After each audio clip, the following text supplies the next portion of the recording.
One dimensional wave equation क्या होती है। इसमें दोस्तों हमारे कई टॉपिक सारे पूछे जाते हैं, जैसे वन डायमेंशनल इक्वेशन क्या होती है, टू डायमेंशनल इक्वेशन क्या होती है, उनका क्या है, हमें पूरा सोल्यूशन को एक तरीके से हमें देना पड़ता है। तो देखते हैं कैसे इसे हम सॉल्व करेंगे। ये दोस्तों प्रॉब्लम जो हमारा आता है इस तरीके से क्वेश्चन, वो थोड़ा इवन लेंथी होता है, बट क्या अगर हम स्टेप वाइज सॉल्व करेंगे तो हमारा क्वेश्चन क्या है, सॉल्व हो जाएगा। इवन ये दोस्तों इंपॉर्टेंट भी है, ये क्या इंपॉर्टेंट भी है, 10 नंबर में आपकी क्वेश्चन में पूछा जा सकता है। तो देखते हैं दोस्तों, मैं एक क्वेश्चन को आपको हल करके बताता हूं फाइनली कि कैसे इसे सॉल्व करेंगे और स्टेप कैसे इसे हम स्टेप वाइज कैसे हम सॉल्यूशन करेंगे। अगर आप ये देख लेते हैं तो धीरे धीरे जो भी प्रॉब्लम आप प्रैक्टिस करेंगे वो आप इवन सॉल्व कर सकते हैं। तो हमारी जो वन डायमेंशनल वेव इक्वेशन क्या होती है, partial differentiation square D square upon del T square equal to C square del two Y upon del x square. ये हमारी क्या होती है, वन डायमेंशनल वेव इक्वेशन होता है। ठीक है, अब क्या है ना, C square equal to T upon m है। टी हमारा क्या टेंशन है, यम हमारा क्या mass per unit length of the string का है। ठीक है, ये हमारी क्या जनरल इक्वेशन है। आपको अगर 2 नंबर में पूछा जा सकता है कि वन डायमेंशनल वेव इक्वेशन क्या होगी, आप तो लिखो, तो आप ऐसा लिख सकते हैं। तो अब इसकी क्या है ना, कुछ बाउंड्री कंडीशन डिसाइड की गई है। इसकी जो बाउंड्री कंडीशन है उसके 2 इंपॉर्टेंट टर्म है। ठीक है, बाउंड्री कंडीशन पहले क्या डिपेंड ऑन द इंडेक्स होता है, और हमारी होगी इनिशियल टाइम, जो हमारी टाइम पे डिपेंड करती है। किस पे, टाइम पे डिपेंड करती है। ठीक है, किस पे डिपेंड करती है, टाइम पे हमारा डिपेंड करती है। एक हमारा अगर हम देखें इस टर्म को, अगर हम एक तरीके से लिखना चाहें तो हमारा जो फंक्शन बनता है वो y इक्वल टू एक्स और t के टर्म में बनता है, जहां y हमारा क्या है, एक तरीके का हमारा डिप्लेसमेंट है x और t के रिस्पेक्ट में। ठीक है, तो हम देखते हैं इसकी बाउंड्री कंडीशन क्या होगी, क्योंकि जब बाउंड्री कंडीशन हमें पता है तो इसी को हम क्या करेंगे, बाद में यूज करेंगे। और ऐसे ही इवन हमारा क्वेश्चन दिया होगा डायरेक्ट, ये भी डायरेक्ट पूछ सकता है कि वन डायमेंशनल वेव इक्वेशन को आप डिफाइन करो। ठीक है, पार्शियल इक्वेशन के द्वारा, या फिर ये कंडीशन दे देगा और आपको पूछेगा। तो देखते हैं कंडीशन क्या है। पहले क्या है, depend on ends. Suppose that मैंने ये एक्स हमारा एक्सिस है, वाई एक्सिस, ये हमारी एक क्या है, स्ट्रिंग है जो 0 और ए पे क्या है, फिक्स है, जिसका लेंथ हमारा क्या है, एल है। ठीक है, अगर हम एट एंड की बात करें, अगर हमारा वाई यहाँ 0 होगा तो हमारा एक्स भी क्या होगा, इस एंड पे 0 होगा। ठीक है, अगर हम वाई इक्वल टू 0 कंसिडर कर रहे हैं, बट इस एंड पे बात करें एट ए पे, तो एक्स इक्वल टू हमारा एल है। एक्स इक्वल टू हमारा क्या, एल है। ये भी हमारी क्या स्ट्रिंग है, ये स्ट्रिंग है। ठीक है, तो हमारी 2 कंडीशन मिल गई। अगर हम इसको लिखना चाहें, समझ सकते हैं, तो y इक्वल टू क्या होती है, 0 हो जाएगा व्हेन t इक्वल टू 0, और y इक्वल टू एल है एट t इक्वल टू 0। ये हमारी क्या है, एक हमारी कंडीशन हो गई। ये हमारी कंडीशन क्या है, दिया रहेगा। इसकी क्या है, 2 कंडीशन हो गई। और फिर हमारी क्या है, टाइम के अकॉर्डिंग जो हमारी 2 कंडीशन बनती है, वह क्या बनती है उसके बारे में देखते हैं। जो हमारी बनेगी वो क्या है, टाइम डिपेंड करेगा, t इक्वल टू 0, यानी ये क्या हमारी वेव इक्वेशन है। वेव किस तरीके से बनेगी, हमारी कोई स्ट्रिंग है, ये हमारी स्ट्रिंग है, हम क्या करें, उसको एक बार ऊपर ले जाए, छोड़ दे। जब हम ऊपर ले जाएंगे टी टाइम पे, तो y इक्वल टू हमारा फंक्शन बनेगा y equal to F X function में। तो ठीक है, और अगर हम फिर इसको छोड़ दें तो हमारा क्या वेव की इक्वेशन बनेगी। अगर हमारा वेव इक्वेशन बन रहा है तो हम वही कह रहे हैं कि टाइम पे डिपेंड कर रहा है। तो हमारा t इक्वल टू 0 है तो हमारा फंक्शन क्या होगा, y equal to F X होगा इस टर्म के लिए। तो क्या हुआ, t इक्वल टू 0, यहाँ क्या हुआ, t इक्वल टू 0, जो हमारा फंक्शन क्या है, y equal to F X के रूप में। ठीक है, जो हमारा y क्या डिस्प्लेसमेंट को शो कर रहा है, अब हमारा f क्या है, x का फंक्शन है। तो और अब हमारा जो सेकंड फंक्शन बनता है, ये हम इसको इस तरीके से यानी लिख सकते हैं, y x equal to 0 and y function हमारा है x के लिए। अगर फिर क्या है, अगर हम सेकंड इसका डेरिवेटिव करते हैं, एक फंक्शन हमारा बनता है, वो बनेगा dy dt के टर्म में, t इक्वल टू हमारा जहां 0 होगा तो हमारा सेकंड फंक्शन, दोनों फंक्शन बन जाएंगे। एक बनेगा हमारा y x comma 0 equal to F X के रूप में, और सेकंड हमारा बन जाएगा del y upon del T equal to 0 at t equal to 0। तो ये कंडीशन हमें याद रखनी है। इवन जब एंड पे डिपेंड करेगा तो 2 कंडीशन बनेगी, और इनिशियल कंडीशन अगर टाइम पे डिपेंड कर रहा है तो 2 कंडीशन बनेगा। ये दो कंडीशन हमें याद रखने हैं। इसी तरीके से हमारा जो न्यूमेरिकल होगा वो सॉल्व होगा। अब हम इसको सोल्यूशन करके दोस्तों मैं बताता हूँ कि 1 बाय 1 इसको हम कैसे सॉल्व करेंगे। ठीक है, देखते हैं दोस्तों, थोड़ा वीडियो लंबा हो सकता है, आपको बोरिंग नहीं लगेगा, ये तो देखना पड़ेगा दोस्तों, क्योंकि इवन ये लेंथी क्वेश्चन भी होता है थोड़ा। तुमने अगर मान लिया, सॉल्व करते हैं इसको, डेल टू डबल डिफरेंशिएशन है, इसको पार्शियल डिफरेंशिएशन है, C square del two square y and del x square. अब हम क्या करते थे, इसको प्रोडक्ट के रूप में, वाई के रूप में प्रोडक्ट करते थे एक्स और टी के लिए। तो एक्स हमारा है, एक्स है, और क्या है टी एंड टी। ठीक है, अब हमारा क्या है, हमें y इक्वल टू ये फंक्शन हमारा मिल गया, मैंने मान लिया भाई इक्वेशन, इसको मैंने 1 मान लिया। अब हमें चाहिए क्या, del square upon y upon del T square चाहिए। तो मैंने क्या किया, इसको मैंने फाइंड किया, del Y square del T square. कह रहेगा टी के रिस्पेक्ट में करना है। जब टी के रिस्पेक्ट में करना है तो एक हमारा एक्स क्या रहेगा, कांस्टेंट रहेगा, पहला एक्स कांस्टेंट रहेगा। जब हम टी के रिस्पेक्ट में करेंगे तो हमारा ये कितना बन जाएगा, टी डैश बन जाएगा, टी डैश बन जाएगा, ये हमारा डी बाई डी टी होगा पहले। ठीक है, डी बाई डी टी बनेगा। अब हमें अगेन फिर से करना पड़ेगा, क्योंकि हमारा क्या है टी स्क्वायर के रूप में, फिर हमारा क्या है एक्स हमारा कांस्टेंट है, जब टी को करेंगे तो ये डबल हो जाएगा। ठीक है, अब हम क्या करने के, डेल स्क्वायर वाई अपन डेल एक्स चाहिए, तो हमें क्या करिए, वाई के लिए चाहिए पहले, डेल एक्स के लिए। तो हमारा अब क्या है, टी कांस्टेंट एक्स के लिए किया तो एक्स डैश हो जाएगा। अगेन जब मैंने इसको किया एक्स स्क्वायर हो जाएगा, और ये टी हो जाएगा एक्स डबल डैश हो जाएगा। यहां तक आपको समझ में आ गया। अब इस टर्म को क्या है, हम इसके रूप में लिख देते हैं। तो हम क्या लिखते हैं, जो हमारा ये टर्म है वो हमारा कितना आया है, ये एक्स टी डबल डैश आया हुआ है, और ये हमारा सी स्क्वायर है, और इसका वैल्यू हमें कितना मिला है, ये मिल गया है, यानी T x double dash. Okay, यहां तक कोई भी प्रॉब्लम नहीं है। अब इस टर्म जब हमारा ऐसी इक्वेशन फाइंड हो जाती है, इसको क्या करते हैं ना, जिससे हम एक्स हमारा जो टी होता है ना, इससे हम क्या करते हैं, डिवाइड कर देते हैं। अगर आपको एक्स टी कुछ भी और भी बन रहा है तो उसका आप तीनों से डिवाइड कर सकते हैं। ये क्या करते हैं, हम जो भी हमारा इक्वेशन होता है, ये वेरिएबल सेपरेबल मेथड से ही हम सोल्यूशन देते हैं। तो अलग करने के लिए एक तरीके से हम कर सकते हैं।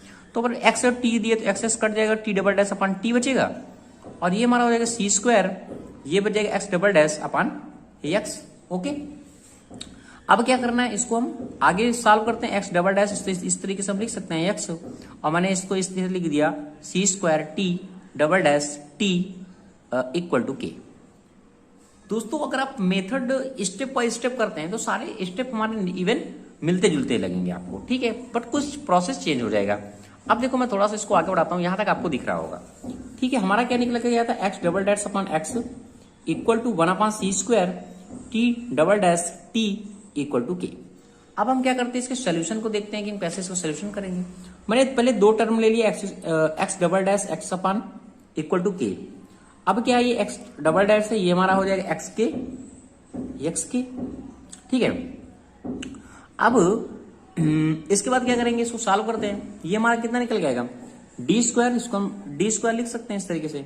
ये हमारा के एक्स इक्वल टू 0, यानी D square equal to D square, यहां भी एक्स होगा ना, एक्स होगा, हाँ ठीक है एक्स होगा। अब क्या करेंगे, इसको डी स्क्वायर डी माइनस के एक्स इक्वल टू 0। अब क्या है, इसको यहां भी रोकते हैं। ये हमारा होगा फर्स्ट सोल्यूशन के लिए। अगर हम सेकंड सोल्यूशन देखें तो सेकंड सोल्यूशन क्या है, 1 अपॉन सी स्क्वायर है, इसको कंपेयर करते हैं T double dash T equal to K से। ये कितना हो जाएगा, टी डबल डैश हो जाएगा, और ये हो जाएगा सी स्क्वायर के टी। इसको हम क्या लिख सकते हैं, डी स्क्वायर लिख सकते हैं टी माइनस सी स्क्वायर के टी इक्वल टू 0, यानी ये हो गया हमारा D square minus C square के और टी इक्वल टू 0। यहां तक हमने क्या किया, सॉल्व कर लिया। अब हम क्या करते हैं ना, वैल्यू निकालते हैं। अब मैंने क्या किया, अब इसको जब मैंने सॉल्व किया तो डी स्क्वायर इक्वल टू के की वैल्यू के लिए मैंने फर्स्ट ही कंसिडर कर लिया, केस फर्स्ट केस लेते हैं हमसे। पहला हम केस ले लिया, मैंने के इक्वल टू मैंने मान लिया 0 है। जब के इक्वल टू ये 0 हो जाएगा तो कितना हमें फाइंड होगा, यार D square x equal to 0 find होगा। ऐसे दोस्तों आपको केस कंसिडर करना पड़ेगा। ठीक है, तो के इक्वल टू 0 मैंने कंसिडर कर लिया पहले, तो ये हमारा इवन हमें फाइंड हो गया। अब क्या है, ये कितना हो जाएगा, एम स्क्वायर इक्वल टू कितना होगा, 0 हो जाएगा, यानी एम की वैल्यू कितनी एग्जिट करेगी, 0, 2 वैल्यू एग्जिट करेगी। अब इसको हम लिखना चाहें टर्म के रूप में, सीएफ के रूप में, तो x C1 plus C2 x ई की पावर 0 एक्स हम लिख सकते हैं। ये हमारा 1 हो जाएगा, यानी एक्स इक्वल टू हमारा आ जाएगा C1 प्लस C2 एक्स। ठीक है, ये हमें यहां से फाइंड हो गया एक। अब हम के की 0 इस टर्म के लिए लेते हैं, यहां के लिए, तो आपको अब ये ऐसा दिख रहा होगा। हमने क्या किया, के इक्वल टू 0 लिया। अब के इक्वल टू जब 0 लेंगे यहां, तो ये 0 हो गया हमारा, तो डी स्क्वायर टी बचेगा, टी इक्वल टू 0 बचेगा यहां से, और हमारा ये क्या हो जाएगा, एम स्क्वायर हो जाएगा, ये भी 0 होगा, यानी एम इक्वल टू भी 0, 0, यानी 2 वैल्यू यहां से भी हमें मिल गई। अब दो वैल्यू मिल गई तो x के लिए फिर करते हैं हमारा, ये हमारा x के लिए था, यहाँ t का टर्म है तो t के लिए हम लेंगे t इक्वल टू C1 और C2 ले लिए हमने कांस्टेंट, C3 ले लेते हैं, C3 प्लस C4 t। ठीक है, ये हमें यहां तक फाइंड हो गया। ठीक है, अब क्या करना है, ये तो हमारा केस फर्स्ट था। अब हम बात करते हैं केस सेकंड में क्या करेंगे।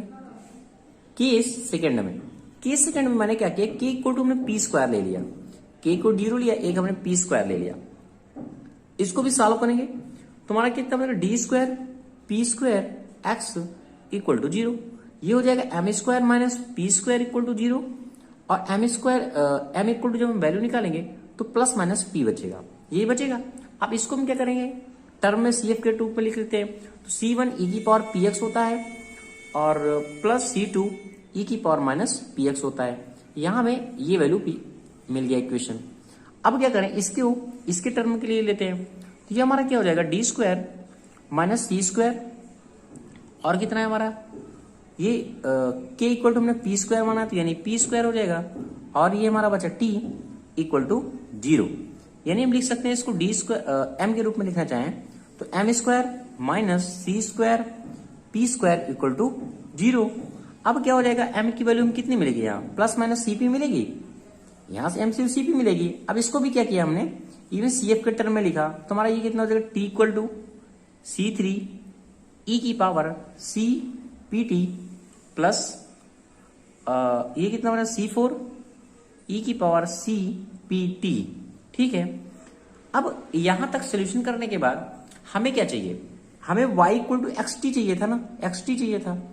अब हम क्या करें, x और t को क्या करते हैं, हम लिखते हैं x और t को, तो हमारा क्या लिख सकते हैं हम, C1 e की पावर px मिला हमें प्लस C2 e की पावर px। अब एक चीज और, ये सोल्यूशन हमारा यहां से मिल गया, और ये सोल्यूशन कितना मिला, C3 e की पावर कितना था, CPT प्लस C4 e की पावर माइनस CPT। ठीक है, ये हो गया इसके लिए। अब यहां भी मैंने लिखा नहीं था, अब यहां भी इसका सोल्यूशन लिखना पड़ेगा ना, y equal to x T के लिए कितना बचे, एक्स टी होता है यानी दोनों का मल्टीपल, यानी C1 प्लस C2 x और C3 प्लस C4 t। ठीक है, अब वो केस 1 हो गया, केस सेकंड हो गया। अब आता है हमारा केस थर्ड। अब देखो केस थर्ड में क्या किया हमने, केस थर्ड में अगेन हमने k equal to minus P square ले लिया। ठीक है, आपको स्टेप वाइज ऐसे ही करना है दोस्तों। अगर 1 डायमेंशन के लिए आता है, 2 डायमेंशन के लिए, इवन 3 डायमेंशन के लिए वेव इक्वेशन आता है तो आपको ऐसे ही सॉल्व करना है। दोस्तों रिक्वेस्ट है, अगर आपको चैनल अच्छा लग रहा है प्लीज चैनल को लाइक शेयर कमेंट जरूर करें। k इक्वल टू कितना हुआ, माइनस पी स्क्वायर हुआ। ठीक है, इसको हम सॉल्व करते हैं हमारे इक्वेशन में, इसमें रखेंगे तो ये कितना हो जाएगा, d square equal to plus p square x equal to 0, क्योंकि यही हम पुट कर रहे हैं, ये हमारा सोल्यूशन मिला हुआ है। ठीक है, तो ये कितना हो जाएगा, d square equal to plus p square equal to 0। अब देखो यहाँ दोस्तों गलती नहीं करना है, अगर आप यहाँ गलती कर दिए तो सारा आपको जो इक्वेशन आना है वो खराब हो जाएगा। यानी एम इक्वल टू, अगर हम इसको लिख रहे हैं एम इक्वल टू स्क्वायर को पी स्क्वायर लिखेंगे 0। अगर एम का वैल्यू क्या है, यहाँ जो है वो आयोटा के फॉर्म में होगा, प्लस माइनस पी और आई, ये याद रखना है आपको। अब क्या है, फिर भी हम इसको क्या करते हैं, एक्स के रूप में सी एफ के रूप में लिखेंगे तो कितना होता है, ई की पावर 0x आएगा, और आएगा ये C1 cos x p x और C2 sin p और x। ठीक है, ये हमें पता चल गया यहां से। अब हम इसके लिए लेते हैं तो D square equal to plus D square plus, क्योंकि माइनस का लिया तो माइनस माइनस प्लस हो गया हमारा, ये हो गया सी स्क्वायर टू के, और सॉरी के इक्वल टू पी स्क्वायर था ना, p square t equal to 0। इसके बाद हमें क्या करना है, एम के टर्म में लेना है तो एम स्क्वायर प्लस सी स्क्वायर हो जाएगा, पी स्क्वायर हो गया, और ये हो जाएगा हमारा 0। यानी एम का वैल्यू जो हमें यहां से फाइंड होगा वो हम कितना लेंगे, तो एम इक्वल टू क्या निकल के आएगा, एम इक्वल टू हमारा क्या निकल गया, 0 प्लस माइनस सी पी और आई। यहां से एम भी हमें पता चल गया। अब इस एम का वैल्यू फिर अगेन हम पुट करेंगे इसके लिए इक्वेशन के लिए, तो एक्स इक्वल टू हमारा क्या हो जाएगा, यहाँ एक्स इक्वल टू टी के टर्म में टी का हो गया, ये हो जाएगा C3 cos CPT plus C4 sin CP और T। तो तो ये वाला हमारा इक्वेशन कितना बचेगा, एक्स और टी के फॉर्म में अगर हम लिखना चाहें तो कैसा लिखेगा, एक्स और टी दोनों का यानी मल्टीपल में, यानी ई की पावर 0x यानी हो जाएगा, इसको हम हटा देंगे क्योंकि 0 हो जाएगा पूरा, तो हम इसको ऐसे लिख सकते हैं C1 cos x px plus C2, यही वाला टर्म हम लिख रहे हैं C2 sin px। आपको दोस्तों बोरिंग लग रहा होगा बट स्टेप दोस्तों इसका यही है, इसका कोई शॉर्टकट नहीं है, इवन अगर आपका आता है तो 10 नंबर में कंफर्म आएगा। अब क्या इसको लिखेंगे हम C3 cos CPT plus C4 and sin CPT। अब देखो हमने 3 सोल्यूशन यहाँ 3 इक्वेशन बनाई, एक ये बनाया इक्वेशन हमने, एक ये बनाया और एक ये बनाया। अब इसमें हमारा सोल्यूशन कौन सा होगा, अगर आपको पता है जो हमारा क्या है, वन डायमेंशनल वेव इक्वेशन है। वेव इक्वेशन किस में फाइंड होता है, साइन और कास के रूप में फाइंड होता है। तो हमें जो तीनों केस हमने लिए ना, हमें इस केस को, थर्ड वाले केस को क्या करना है, कंसिडर करना है और इसको आगे हम क्या करेंगे, सॉल्व करेंगे। तो समझना है कि आपको हमें कौन सा केस लेना है, केस थर्ड लेना है। अब केस थर्ड को हम आगे बढ़ाते हैं, आगे सॉल्व करते हैं जो हमारी कंडीशन गिवन रहेगी। हमने क्या किया, ये सोल्यूशन हमने यहां तक फाइंड कर लिया। अब हमें लगाना है कंडीशन। कंडीशन हमारी क्या है, x इक्वल टू हमारी 0 होती है और t इक्वल टू 0 होता है और y इक्वल टू 0 या फिर t, इसको हम ऐसे भी लिख सकते हैं। देखो दोस्तों मैं फिर से याद दिलाता हूँ कंडीशन आपको, एक ये कंडीशन है, एक ये कंडीशन है, एक हमारी ये कंडीशन है और एक ये कंडीशन है। ये 4 कंडीशन है, 4 कंडीशन को क्या करना है, सॉल्व करना है। ठीक है, तो कंडीशन पहले देखते हैं 0 के लिए, जैसे हमने x इक्वल टू 0 माना, t इक्वल टू 0, जहां हमारा y 0t इक्वल टू 0 होता है। ठीक है, इस तरीके से या फिर इस तरीके से दोनों में से आपको एक ना लिखा रहेगा। अब 0 पुट करते हैं भाई लोग, मैंने 0 पुट कर दिया t के लिए। अब यहां से हमारा क्या होगा, C1 निकलेगा। अब x के लिए 0 पुट करेंगे तो ये वाली वैल्यू हमारी 1 होगी, ये हमारा 0 हो जाएगा, यानी C1 हमें यहां से मिलेगा। और जो हमारा C3 होगा वो कितना हो जाएगा, C3 वो हो जाएगा हमारा cos CPT, क्योंकि यहां कोई है नहीं x का टर्म, ये हो जाएगा sin CPT। यानी अब देखो, अब हम इसको 0 लें कि इसको 0 लें, अगर हम इस टर्म को 0 ले रहे हैं तो हमारा ये टर्म क्या हो जाएगा, पूरा 0 हो जाएगा। अब ऐसा हमें करना नहीं है, तो हमने C1 को 0 ले लिया, C1 को 0 ले लिया। अब हम इस इक्वेशन को पुट करके आगे सोल्यूशन को हम बढ़ाएंगे, तो y इक्वल टू क्या हो जाएगा, x का t। अब देखो ये C1 है ना, C1 0 हो जाएगा, तो हमारा C1 ये 0 हुआ, तो ये कितना बचेगा, C2 sin px, और ये हमारा कितना बचेगा, C3 cos CPT plus C4 sin CPT। अब हमें ऊपर वाला सोल्यूशन को भूल जाना है, जो हमारा नया सोल्यूशन होगा हम उसी पे वर्क करेंगे। ठीक है, हमने पहली कंडीशन के लिए बात कर लिया। हमारी दूसरी कंडीशन क्या होती है, y इक्वल टू जो हमारा l होता है, t इक्वल टू 0 आता है, क्योंकि t कंडीशन में उस l के लिए बात कर रहे हैं हम, जो हमारा वेव का कंडीशन है। ठीक है भाई, तो लो y इक्वल टू हमने 0 ले लिया और x इक्वल टू l ले लिया, तो ये कितना हो जाएगा, 0 हो जाएगा। ये हमारा को C2 हो गया साइन। अब देखो, अब हम क्या है, x के लिए हम l ले रहे हैं तो PL हो गया। ठीक है, और ये हो जाएगा C3 और cos CPT है ना, CPT हो जाएगा प्लस C4 sin CPT। अब देखो, अब हम इसको 0 लें कि इसको 0 लें, अगर इसको 0 लेते तो ये टर्म हमारा 0 हो जाएगा, हमें ये कर नहीं सकते, हमें किसको लेना है, इस वाले टर्म को लेना है, यानी C2 sin PL equal to 0। अब ये क्या हो जाएगा, sin PL इक्वल टू 0। अब sin PL इक्वल टू 0 कब होता है, sin n पाई के लिए होता है, तो sin n पाई, ये कट गया, हमारा जो PL इक्वल टू आया वो आया n और पाई। अगर हम यहां से p की वैल्यू निकालें तो n पाई अपन ये आएगा। अब इस p की वैल्यू जो हमारी i है हम यहां पुट करेंगे, क्यों, नए वाले इक्वेशन पे p, तो x t ये कितना हो जाएगा, C2 sin n pi l, और कितना हो, p की वैल्यू पुट कर रहे हैं तो x हो गया। ठीक है, और दूसरे क्वेश्चन में हमारा क्या हो जाएगा, C3 cos C, अब n की जगह n पाई l और ये t plus C4 sin C n pi l into t। Okay, यहां तक हमें फाइंड हो गया। अब देखो, हमने 2 कंडीशन बात का सॉल्व कर ली है। अब हमें जो थर्ड कंडीशन है वो हमारी क्या है, कि हमारा जो डेल y और डेल t है वो हमारा 0 होगा और t इक्वल टू हमारा क्या होगा, जब 0 होगा। तो भाई लो एक बार हम इसको क्या करते हैं, डेल y अपन डेल t को फाइंड करते हैं। इसको हम यही सॉल्व कर लेते हैं। देखो दोस्तों, इसमें आगे पेज में बढ़ा देता हूं। देखो अब क्या करते हैं, हम इसको अगेन डिफरेंशिएट करते हैं इसके रिस्पेक्ट में, क्यों डेल वाई हमारा डेल टी चाहिए, तो हम करेंगे तो कितना चाहिए, डेल वाई अपन टी के रिस्पेक्ट में करना है। अब जब टी के रिस्पेक्ट में कर रहे हैं, यहाँ टी है नहीं तो ये हमारा लिख जाएगा C2 साइन n पाई x अपन यल, इसको हम एज इट इज रख देंगे। अब इसको करते हैं टी के रिस्पेक्ट में, यहाँ टी है तो अब यहाँ देखो क्या हो जाएगा, यहाँ C3 कॉस के लिए माइनस साइन हो जाएगा, यानी C3 minus sign n pi T upon L into C N pi upon L हो जाएगा। अब C4 साइन के लिए क्या हो जाएगा, कॉस हो जाएगा, कॉस हो जाएगा C N pi L T into C N pi upon L, क्योंकि टी के रिस्पेक्ट में कर रहे हैं ना, हम टी के लिए कर रहे हैं, तो यहां तक हमें ये मिल गया। अब देखो इवन जब ये जीरो है, अब क्या, अब हम ये लिमिट को यूज करते हैं, ये अगर जीरो है तो टी इक्वल टू जीरो होगा, मैंने मान लिया भाई जीरो है। अब टी इक्वल टू जीरो, यहाँ टी है नहीं, ये हो जाएगा साइन एन पाई एक्स अपान एल।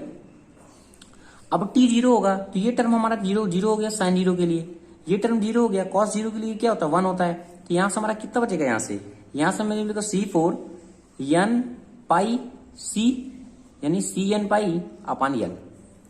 ठीक है, अब देखो अगर हम इसको जीरो लेते हैं इवन, तो ये वाला टर्म हमारा क्या हो जाएगा, पूरा जीरो हो जाएगा, तो हम इस वैल्यू को कंसिडर करेंगे, क्योंकि फंक्शन तो हमें जीरो करना नहीं है, तो n pi c l equal to zero और C4 इक्वल टू हमारा आ गया जीरो। C4 इक्वल टू जब जीरो है तो C4 की वैल्यू हम यहां पुट करेंगे, देखते हैं पुट करते, y equal to x t, ये हमारा C2 हो गया, ये हो गया हमारा sine n pi l into x. ठीक है, अब C4 के लिए तो हमारा C3 एज इट इज रहेगा, C3 ये हमारा cos c N pi L t बस, अब C4 जीरो हो गया तो ये टर्म हमारा क्या हो जाएगा, जीरो हो गया। अब हमें नया फॉर्मेशन यहां से मिल गया। अब हमारा लास्ट जो बचता है वो क्या था, y equal to F X था at t equal to zero, ये डिस्प्लेसमेंट इक्वेशन में फाइंड है, जब हम क्या स्ट्रिच को क्या करते हैं, स्ट्रिंग को खींच रहे थे। तो ठीक है, यहां तक हमें मिल गया। अब इसको अगेन सॉल्व करते हैं आगे। अब इसको सॉल्व करने के लिए हमें क्या किया, अगर हमारा इस टर्म में फाइंड हो रहा है तो y इक्वल टू में क्या चाहिए, x और t चाहिए, तो हमको इस तरीके से हम इसको लिख सकते हैं। अगर हमारा फंक्शन f के लिए चाहिए तो n इक्वल टू 1, इवन आपने ये पढ़ा भी होगा इसके पहले भी, तो ये bn साइन n और पाई x और l, क्योंकि C2 C3 का टर्म है, कॉज सेम है और इसको सेम है, तो इस तरीके से हम इसको लिख सकते हैं। ठीक है, ऐसे आप शॉर्ट में लिख सकते हैं, कोई दिक्कत नहीं है इसमें, क्योंकि ठीक है। अब देखो क्या करना है, बात करते हैं आगे इस कैसे सॉल्व करेंगे। यहां तक सॉल्व करने के बाद इसको हम हाफ रेंज सिम सीरीज कहते हैं, जिसे हम कहते हैं हाफ रेंज सिम सीरीज। इसके पहले ये दोस्तों आपने पढ़ा होगा इवन सेमेस्टर में, पीछे के सेमेस्टर में सीरीज। तो अब इसमें क्या होता है, हम इसको लिखते हैं bn इक्वल टू, हम लिख सकते हैं इसको 2 अपान एल, ये रूल होता है, एक तरीके से थ्योरम होती है हमारी, 0 to l f x sine n pi x l d x. अब क्या है, जो डी एक्स तो हमारा लिख गया ना, अब जो हमारा फंक्शन बचेगा एल के लिए उसको हम क्या लिखेंगे, सिग्मा एन इक्वल टू 1 है, ये इन्फिनिटिव टर्म है, तो ये हो जाएगा B N sign n pi x अपान एल और cause an pi c L into T. तो बी एन इक्वल टू हमारे कितना फाइंड हुआ, यहां से देखो बी एन इक्वल टू हमारा फाइनली होगा, वो हुआ 2 अपान एल, एल 0 टू लिमिट, हमारा होगा F x sine n pi x l d x. तो ये दोस्तों हमारा दोस्तों होगा फाइनल आंसर। तो thank you watching this video दोस्तों। हमारी लास्ट एक टॉपिक और हमारा इंपॉर्टेंट बचता है, उसमें भी हम डिस्कस करेंगे। तब तक के लिए दोस्तों अगर आपको वीडियो अच्छा लग रहा है तो प्लीज लाइक शेयर कमेंट जरूर करें।